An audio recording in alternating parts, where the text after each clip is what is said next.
এখন যেই foreign কারেন্সির reserve আমাদের আছে, এই বাস্তবতা দিয়ে তো আমার ইকোনমির যে ডিমান্ড, আমি একেবারে নিরবিচ্ছিন্ন বিদ্যুৎ এবং জ্বালানি সরবরাহ রাখতে পারবো, সেটা কঠিন হয়ে যাবে।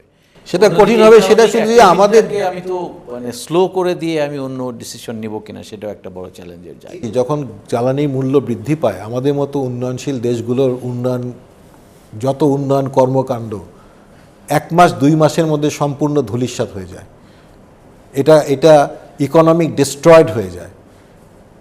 আমরা এই মুহূর্তে, শুধু আমরা না, বহু দেশ, Philippines, Indonesia, Sri Lanka, even Japan, Korea পর্যন্ত কৃচ্ছ্রতা সাধন করছে।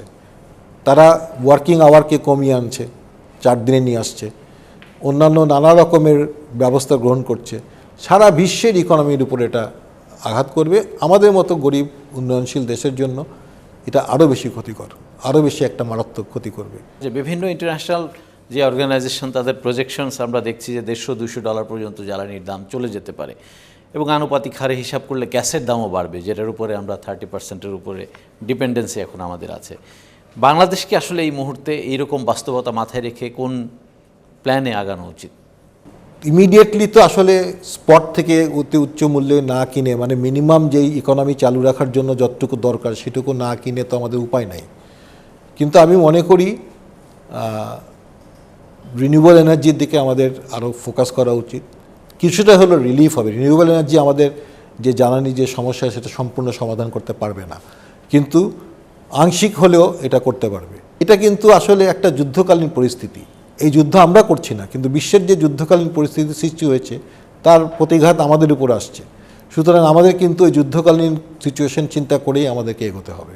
আমাদের তেল আমদানির জন্য যতটুকু না প্রবলেম হচ্ছে, আমাদের যে গার্মেন্টস ফ্যাক্টরিগুলোর যে জাহাজগুলো যে যাচ্ছে, জাহাজের মূল্য ভাড়া বেড়ে যাচ্ছে, ইন্স্যুরেন্স বেড়ে যাচ্ছে, সময় বেশি লাগছে, অর্থাৎ আমাদের রপ্তানিতে একটা বিরাট আঘাত করছে। এই মিডল ইস্ট দেশগুলোতে যদি আজকে অর্থনৈতিক কর্মকাণ্ড স্থবির হয়ে গেছে, তাদের যে ট্যুরিস্ট বিজনেস, তাদের যে রিয়েল এস্টেট বিজনেস, তাদের যে অন্যান্য যত ধরনের ব্যবসা আছে, সব অলমোস্ট শূন্যের কোঠায় নেমে এসছে। স্বাভাবিকভাবে আমাদের প্রচুর যারা কর্মী বাইরে আছে, তাদের আর্নিং কমে গেছে, বন্ধ হয়ে গেছে, অনেকেই হয়তো দেশে ফিরে আসতে হতে পারে। সুতরাং সার্বিক সহযোগিতা সবার দরকার। দেশে স্থিতিশীলতা অত্যন্ত জরুরি। এখানে সবাই মিলে, সব একসাথে মিলে কাজ করতে হবে।